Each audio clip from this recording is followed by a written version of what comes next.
That opening track, Prove Your Love, was a UK top 10 hit in 1988 by tonight's special guest. We are delighted to welcome the one and only Taylor Dayne. Hi, how are you? I'm great, thank you. Where do we speak to you from? Where are you? LA. Is that home? Yeah, pretty much. Yeah, Miami and LA. But yeah, here's the kids are born here and raised here. So yeah, but I'm from New York. So yeah, I remember. I think I interviewed you many moons ago. Probably 30, 35 years ago when I was on Radio 1 in the UK. Oh my God. Yeah, when it all started, yes. Let me ask after your health, because I know there was a pretty serious health scare. It was in August 2022. I had a scheduled colonoscopy, and I'm in my 50s, and you know, that's when they suggest that you go in and start doing your screenings. And from the first I did a screening, they found polyps. Right. So I've been pretty diligent about going every 6 months for a screening and for a colonoscopy. And they've been seeing polyps, and they cut them or they get them diagnosed, and we send them out. And they've been coming back benign, or nothing has been very, you know. And then the last time I did it, which was July 2022, one came back malignant and highly aggressive, and that was 5 months earlier. There was nothing. So this is just how quickly things can metastasize. So it was I'm very fortunate and very lucky. But very frightening, Taylor, because as you say, you'd been doing them every 6 months. So you went from 0 to you have a very aggressive cancer in months. But I'm not alone. Like Kirstie Alley, like, you know, the stories that we hear, you know, and it's not a disease. This isn't something that's for the young or the old. This is something that I think they've really, you know, women feel like it's a man, you know, it's a male dominant disease, and it's just not like that. And you know, I'm very fortunate that I caught it so swiftly and so easily, meaning if you really see between a 5-month window how crazy it could have gone. Yeah. And I had a 2-week window to make some very serious life-changing decisions and I didn't cut my whole colon out. I took a portion of it, a limited section, but it was very consuming for a long time of healing. And how are you feeling now? Are you feeling, you know, back to normal? Because I know that you said you didn't feel ill. You had no idea. I've done so much work, and I continue to, and I feel wonderful. Well, you seem to have a pretty packed schedule. I know you're doing a benefit concert in Georgia next week, and then a whole bunch of dates across the states between now and the end of the year. So you're firing on all cylinders again when it comes to performing live. We're full bloom. And as a touring artist, you know, really a touring artist, I am for the last 35 years. It's been wonderful to see everybody out and about and connected. And obviously music is so integral to that. So it's been amazing. And previously you were out on tour with our own Sheena Easton, right? Sheena and I. Oh, yeah.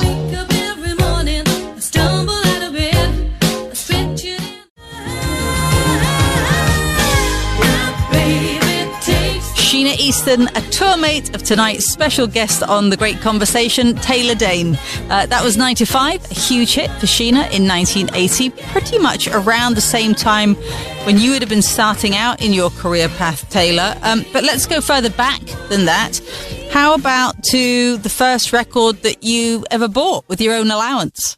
Okay, so when I was buying little records, when I was a little, if I could get like a little allowance, I bought a 45. Yeah, of course. That's what we had. This was the 70s, you know. I think I bought Build Me Up Buttercup. Why do you build me up? And let me around, and then worst of all, the foundation. Yeah. I think we had that before from somebody. I'm trying to wonder. It might have been Tiffany. I think maybe had that one as well. It's very popular.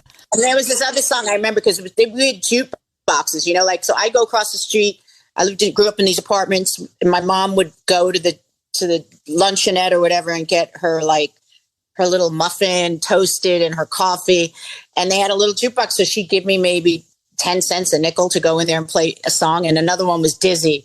I'm so dizzy. Remember that? Oh, yeah, of course. That was actually covered here in the UK by comedian Vic Reeves in the early 90s, I want to say. I think it was. It got to number 1 then, but the original was Tommy Rowe, I think, in the 60s. But what a lovely memory for you to have attached to that particular track. Yeah, I could smell that corn muffin, that bran muffin, and the coffee and the little luncheonette. Yeah. Oh, amazing.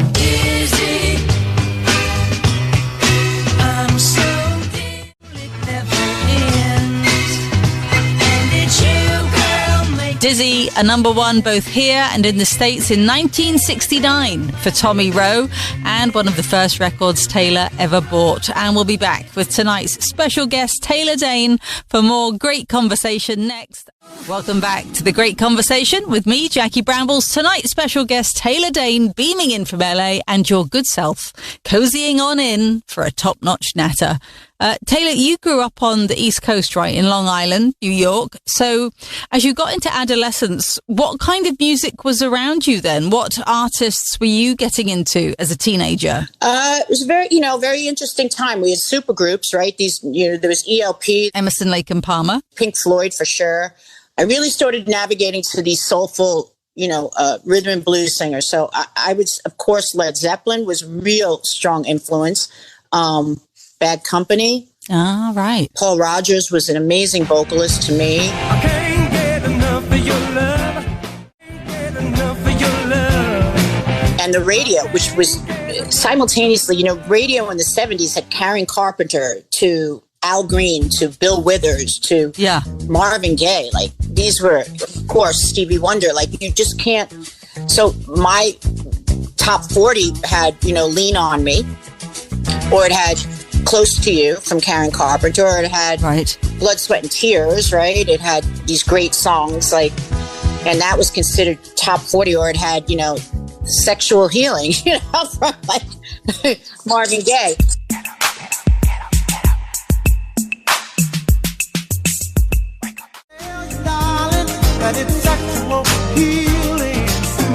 Marvin Gaye, Sexual Healing, on the list of beloved tracks of a 20-year-old Taylor Dayne. I love the whole list. I might have to play your favorite Carpenters track in a minute. Any excuse, right? Yeah, but that was top 40 radio on WABC. You had one station, right? You had AM radio, and it was quite. And then you had this rock influence coming. A lot of rock and roll. You had Aerosmith. I think was 72. Like Dream On, and it's just, I like to say, the Allman Brothers. There's just, Linda Ronstadt. It's very eclectic, Neil Young, and it went from there. And that was when I was buying my own records, so yeah, big time, Crosby, Stills and Nash. The Beatles were kind of my mom and my dad. And then, of course, just some of the later stuff, the White Album or things like that. But I would have to say it started going more into that rock and progressive rock, and then Van Halen, and then, that was late 70s, and Black Sabbath and all that. What about do you remember the first big concert of note that you went to go and see an act? Yeah. The first concert I went to was Boston. Oh, nice. The Boston, and then I just was nonstop. But, Black Sabbath, the Van Halen opening in 78 was just mind-blowing. They were like, everybody was talking about Eddie. Yeah. And there he was, Pink Floyd, David Gilmour. Oh, my God. When did you start singing then? And when you did start singing, were you sort of molding yourself after this sort of this rockier kind of vibe then? I was singing since I'm 5. The first song that really, when I turned on the radio, was My Cherie Amour, and that was Stevie Wonder. Right. And then there was Karen Carpenter, Close to You. There's this pristine... Oh, that voice. It was the purity of her voice. Yeah. So you have an incredible form of musicians and artists, but at the same time, where we can throw Aretha in the mix at some point, but then I went Chrissie Hynde, then I was Patti Benatar, but these were Annie Wilson. These were much stronger singers, but also heavily influenced in rhythm and blues. So that is kind of where my lean went ultimately. But you can't say that Robert Plant, they didn't have the blues and they didn't have this, Of course, those influences. from such a place that was Karen Carpenter. I mean, the ache, the soul, you know what I mean, the depth. Why do birds suddenly appear? The Carpenters, with their debut hit in the UK in 1970, Close to You. Karen Carpenter's voice, it's just a little piece of heaven. It really is, and much admired by tonight's special guest, Taylor Dayne, joining us for our great conversation. So when you started out singing, Taylor, were you very laser focused on singing being the only career path for you? Oh, yeah. I got my first solo. I was in kindergarten. And I mean, I just was like, And you broke through at a very young age, so I'm presuming that you'd kind of paid your dues way before then, gigging around. well, you just call it the 10,000 hours. You just have to go into an outliner mentality.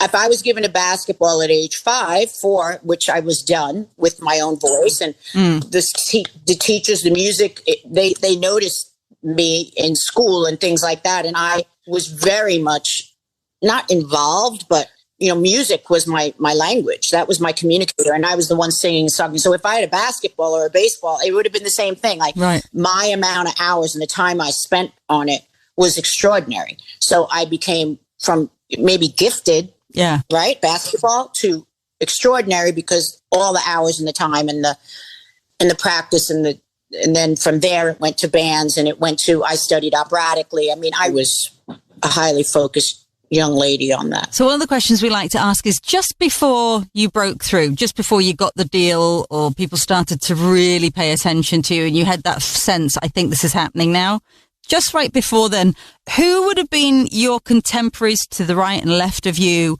who were also trying to break through? Who was sort of in your circle, in your atmosphere that was sort of on the cusp as well? On the cusp. So, I mean, at this point, you must take into consideration that I was living and breathing in New York City. And then you have what this funky, what funk and disco was doing from the late 70s and 70s, morphing into this sound, what they were calling dance, right? Disco dance, and then house.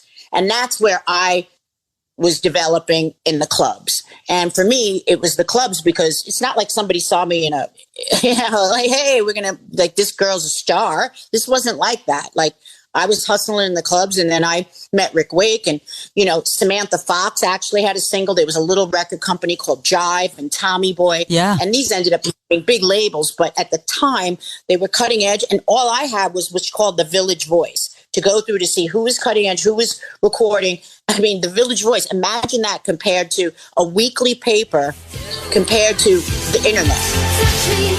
Touch me now. So the cusp was 92 KTU broke. This was a dance station suddenly that was amidst top 40 that suddenly started becoming very prevalent in the mid 80s. Okay. And on that, you had Sade. You had Aretha Franklin came back with this record called Who's Zoomin' Who.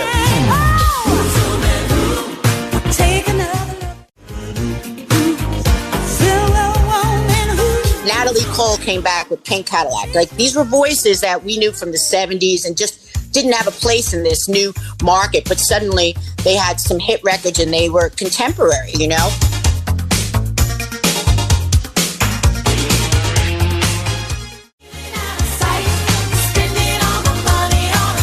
Pink Cadillac got to number 5 in 1988 for Natalie Cole, a contemporary of Taylor Dayne as she was breaking through. And we will be back with more from Taylor next. Thanks so much for joining us tonight on the evening show. Jackie Brambles with you and having a great conversation tonight with our special guest singer Taylor Dayne, joining us from her home in Los Angeles.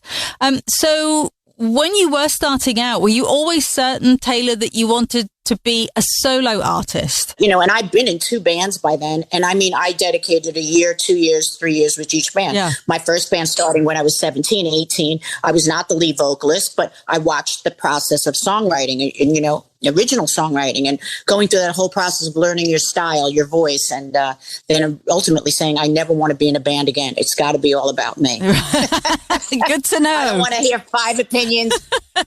And that's but radio was shifting and morphing, and it was becoming more top 40, if you will. That was the mid 80s. And again, I raised these voices. Then, of course, then you had this influx with MTV and then the visual and, Boy George, Cyndi Lauper, Madonna then was burning up and all that. And the rest is kind of history. So I said, this dance single is going to do it, but it has to be crossover. And, I was in those clubs. I was in Zanzibar. I was in, everything from playing with the rock, with the bands from CBGB, RT Fireflies, Bitter End, Bottom Line, to then morphing into those clubs where it was, the gay or the black, hardcore, wasn't hip hop. Hip hop was beats per minute. And that was what I was doing, 132 beats per minute. That was kind of what they ended up turning into what's called freestyle. And with you, was it about Tell It to My Heart got picked up as more of a club song then than like a whole album deal was signed? Tell It to My Heart was a record I recorded with Rick Wake, my partner. He was 19. I was 21. And my father gave us the money. And this is after we were doing a couple of other 12 inches. I was working with this crew now from Newark. Right. So then we started getting more into the house and crossing over to make it more pop. So once those labels, the Jives and the Tommy Boys, and we started hitting those clubs, you started seeing which ones would get radio appeal. But that's when I started working with these are vocalists that you ended up seeing like with Mariah, because my producer ended up doing Mariah's first record. Rhythms, arrangement sections that you hear on I'll Always Love You and Love Will Lead You Back. Yeah. These were Billy D. Scott and Jamila Williams. These were church singers, but I learned how to stack my vocals and that first single, was Tell It to My Heart. But Rick and I were ready by then. We had a studio, we had a stable, we had people. And by that time, it was the same writers did Prove Your Love, and I had already done a demo on Don't Rush Me. So the single was Tell It to My Heart, but we were putting it out independently.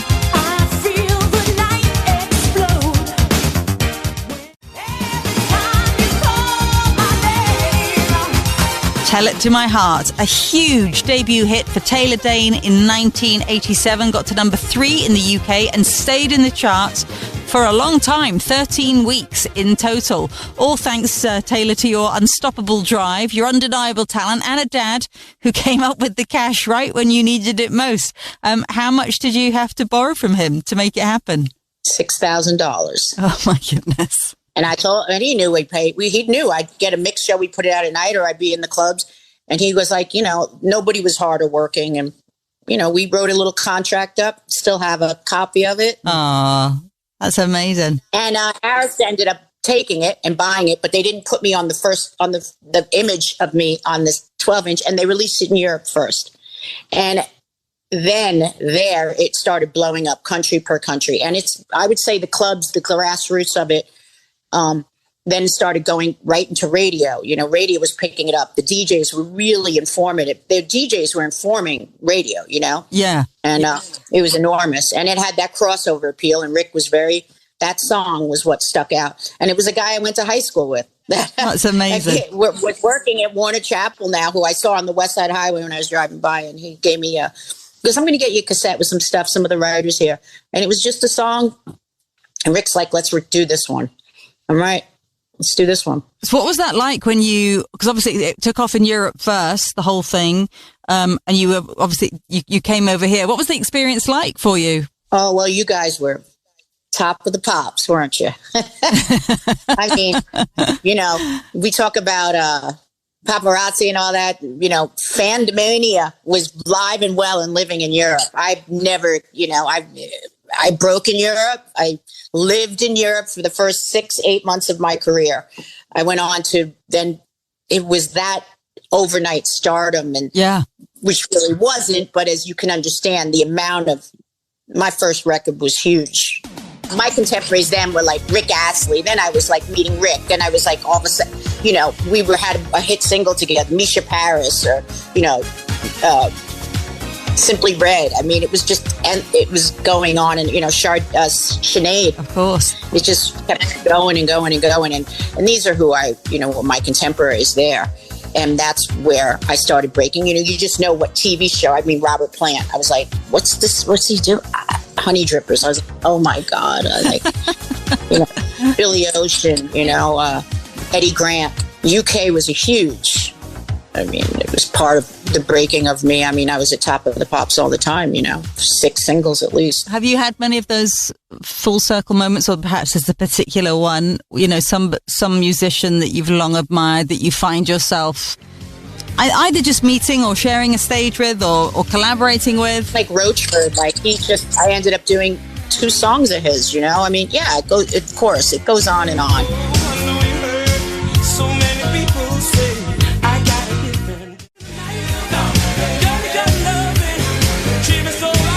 Cuddly Toy by one of your collaborators, Andrew Roachford. That track still sounds so good, doesn't it? And as well as him, Taylor, you toured with some pretty incredible artists after hitting the big time, like Michael Jackson and Prince, and they're not here. That's one of the awful downsides of this business and the industry, and fame can be the Michael, George, Whitney. These are your contemporaries.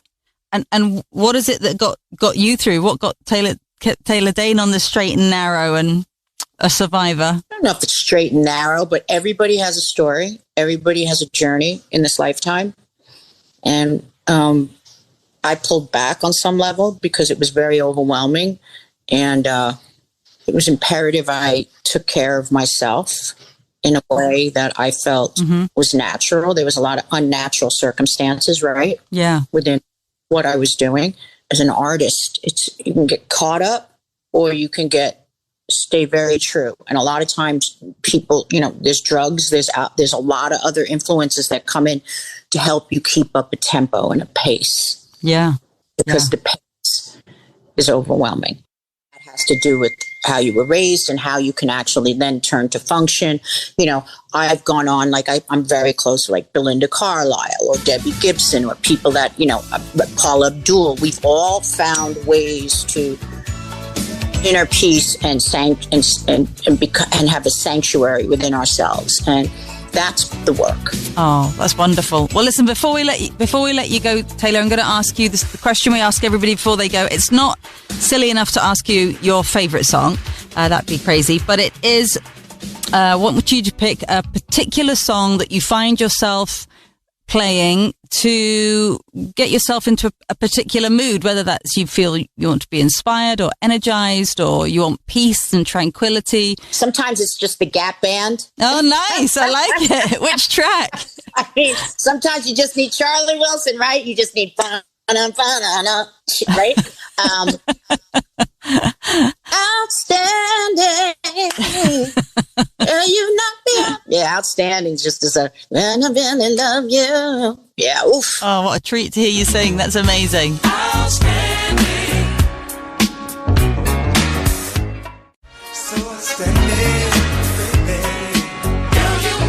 Well, listen, we wish you nothing but the best. Any plans to come to our shores anytime soon? Let's set up a tour. Me, Rick, Kylie. It's time. Do it.